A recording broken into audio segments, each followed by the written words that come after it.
Hello and welcome to my channel. My name is Iburo Cat. I hope you are all doing well. I hope you are all doing fine. You might have noticed that I do have on a name tag today with a cardinal sticker. Yes, that just means that my alma mater, Wesleyan University, was able to finesse some money out of my pockets. And for that reason, I will be wearing this name tag for the next 17 or so days. Today, I will be giving a review, a reaction of this week's episode of MTV Shuga Naija, Season 6, Episode 5. For those of us in the diaspora, you can watch it on YouTube every Wednesday, 6 p.m. And for those in Africa, you can watch it on MTV Base every Tuesday, 9:30 p.m. Okay, a lot happened in such a short amount of time. I went through so many emotions. I was enraged. I was crying. I don't know if it's because I'm an emotional person or like that whole social justice training was just, it was reaching forward. I was so tempted to title this video Men Are Trash because the major theme was that men have this unhealthy sense of entitlement when it comes to women and their bodies and their ideas and everything that just has to do with women. I was disgusted. It seemed like every man, with the exception of Khalil, exhibited some level of trashness. I was beyond dumbfounded. So let me get right on into it. I'm going to graduate in levels of trashness. Let's begin with Ebisinde. Ebisinde, we all know how I feel about him. He is this conflicted character, and I almost do not want to blame him because he's forced to raise himself. His mom died. His father is a deadbeat drunkard who is not raising him. So he is raising himself with this warped sense of manhood. He believes that he has to be tough. We see that with him fighting on school grounds. He believes that a man is supposed to take care of his family. He literally said that to Fa. There are just so many things that he does that are all to feed his ego, in my opinion. I've said this times without number. Perfect example. He and his miscreant friends have now become thieves, and after going on their robbing spree, rather than Ebisinde to just buy the 2 chokehold tickets, which was the whole purpose of him stealing in the first place, to buy groceries for his family, to take care of the other needs, he went and bought ugly, flashy clothes. And it's just like, Ebisinde, who are you really doing this for? Are you sure you're doing this for your family, or are you doing this for your ego? Because to me, you buying a phone and trying to flash it in Diana's face doesn't really read to me as responsible young man. Granted, he's probably 16. Granted, he doesn't have the best home training, raising, or whatever you want to call it. But he's old enough to know right from wrong. He's old enough to know that stealing is not okay. And I actually pray that he does not become a victim of jungle justice. I'm hoping that he stops before it's too late. I highly doubt he will. Ebisinde aside, let's move on to Jamal. Jamal thinks that because he has helped Princess change Kay's diapers a couple of times, he's helped her clean up, he's given her free food, that he now has some sort of rights over her. I don't have any issue with him becoming attached to her, but when he thinks that he now has a right to Princess and like her love life and whatever else comes with it, that's where my issue begins. He literally folded his arms as Princess was speaking. Are you her father? Are you her daddy? No. So even if she's carrying several aristos, several sugar daddies, it is not, you have no right to get upset. She's not your girlfriend. She's not your fiance. She's not your wife. She's not even your younger sister. You have no right to Princess. So for him to speak to her in the manner that he spoke to her, unacceptable. I don't give him a pass mark at all. And that is my issue with Ebisinde and Jamal. They are the nice guys, and this is exactly why I don't believe that nice guys exist. And of course, I'm speaking in a general manner. Of course, there are some genuinely nice men out there, but you're complaining that, oh, nice men always finish last. What is your real motive? Are you really helping Princess because you are just really helping Princess because you are just really a good person? Or are you helping Princess because at the end of the day, you just want to have a relationship with her? at the end of the day, you want her company. Are you doing this out of the goodness of your heart? Ebisende, are you really looking at Diana?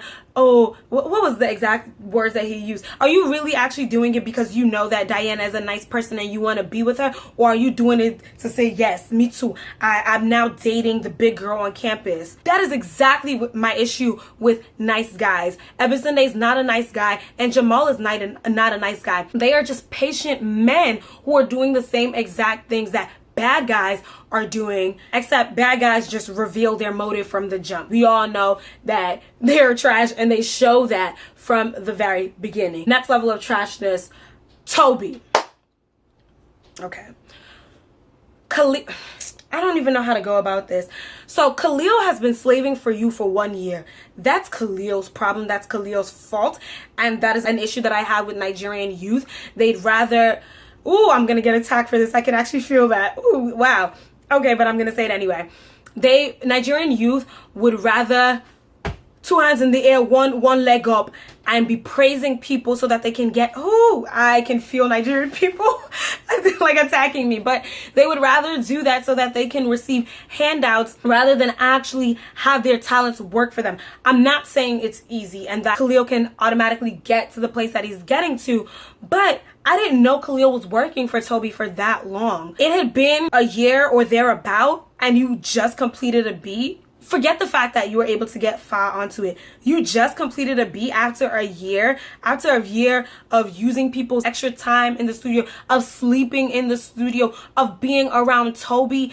You were just able to finish. Of course, I don't know all the works that go into creating music and creating beats, so maybe it does take that long.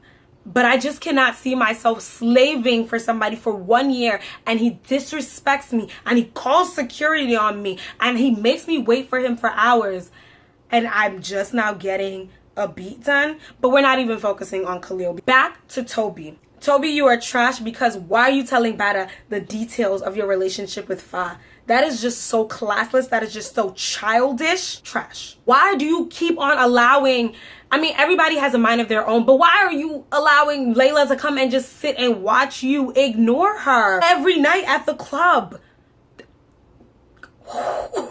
It doesn't make sense to me. That's trash behavior, Toby, if nobody has told you. Thank you for picking her up from that scary party. But still, like, you don't treat her with any sense or sort of respect. Now, when you went and picked her and her friends up from the party and you heard that they couldn't find one of their friends, what would it have cost you for you to turn your car around and go in with one or all three of them to go and find the friend that they said they couldn't find? Big guy like you, and you couldn't... Like, you didn't think, oh, let me go and rescue this fourth young lady? That didn't cross your mind? I mean, maybe this happens in the next episode. I don't know. But from what I saw in that episode, it's just like, Toby, there are so many things that you can do right that you are choosing to do wrong. And side note, okay, ladies, let me tell you something. If you go to a party together, you leave together. If you go anywhere together, you leave together. Even if your friend says she's good, you're not leaving her. Do you know this man? Do you trust this man? You left without her? Cynthia, Layla, and the third girl, you were able to get yourself into the bathroom. Thank God. The three of you couldn't lock arms and go around that party to look for Francis. The three of you that were able to escape that party unscathed couldn't ask Toby to go in with you and look for your fourth friend. Granted, Layla doesn't know all of them, so maybe that's why it didn't cross her mind. But you are also the oldest. I would have expected you to have more sense. Cynthia, I know you're scared, but she's still your friend. I feel like you, your other friend, and Layla could have worked harder to find Francis. I'm going to come back to this situation. Let's move on to Bada. Bada and men like Bada is the very reason that so many women cannot just advance based on their talent in industries like music and dance and acting and whatnot. How are women supposed to actually just climb up the ladder based on their talents if the people who hold the power are being terrible people like this? Everybody wants to blame the woman, like, oh, well, why is she sleeping around? Oh, well, why is she selling her body? And I'm not encouraging that. But what I'm saying is, for people like Fa who don't have anything else but these talents, because maybe they couldn't finish school because there was no money, so they just gotta work on their actual talents, but people are holding them down. Why are you being the Antichrist? Why are you being Satan reincarnated? Bada's level of trashness was just out of this world for me, because you were okay with chokehold blacklisting her when she left the dance scene the other day. But now that, oh, you hear her voice and you can make money off of this voice, you decide that you now want to exploit her. How can anyone make an honest living when people are exploiting them? Now, on to Chike and his useless friends. Those men are old enough to at least be those girls' teenage fathers, if we want to keep it a buck. They have wives of their own, they have children of their own. And I don't know if they use a date rape drug. I don't know if Frances just does not know her alcohol intake tolerance. Whatever the case, I will never say that it was Frances's fault for being violated and taken advantage of at that party. It will never be the survivor's fault for being taken advantage of and being assaulted. God forbid Frances dies in the act. God forbid she gets an STD that causes sterility down the line. God forbid she becomes pregnant and now she's not going to know who the father is. All of those men, there were 3 of them, 3 big men like that. And nobody thought, maybe we shouldn't do this. Maybe we shouldn't take advantage of her. And the reason why is because men have this unhealthy sense of entitlement to women and their bodies. You could see Layla is literally, she's walking away. She's pushing the guy away. He followed her up until she went to the bathroom. Like, are you really that crazy? Same thing with Cynthia. Same thing with the third friend. It's ridiculous. And once Chike found out that, oh, Hadiza was not making it to the party, we now see that he leaves Diana alone. Diana's just sitting there. So it's like, you don't want Diana for her, which we already know, but Diana doesn't know that because she's young. But it's just like, when she can't provide for your sick needs, you just drop her. I did see in the comment section under MTV Shuga that people were saying, oh, they're going to fight that if they were those girls, they would fight Diana, this and the third. Granted, Diana is the reason that they were put in that dangerous situation, but Diana is not the reason that any of them were harassed, that any of them were assaulted. And that is my problem with how people are socialized. It's always the person's fault. It doesn't matter if those girls were naked or wearing turtlenecks. It doesn't matter if they were in church or in an alleyway. It is never their fault. And I hope MTV Shuga says this in their next episode. It is never the victim and survivor's fault. Never. Ever. But that's all I have to say about this episode. I was actually a lot more furious when I first watched it, and I watched it again to see if maybe my reaction would change, but I was just more enraged. So I'm happy that I'm actually doing this review and this reaction days later, that I'm calmer, because what I saw is such a culture, not only in just Nigeria, but all over the world. Men, women don't owe you anything. You are not entitled to anything that has to do with the women. I want you to know that. I want you to understand that. And I'm praying that MTV Shuga is able to drive this point home. Other scenes that deserve honorable mention, just so we can end on a high note. Hadiza and her mom at the beach. I actually cried.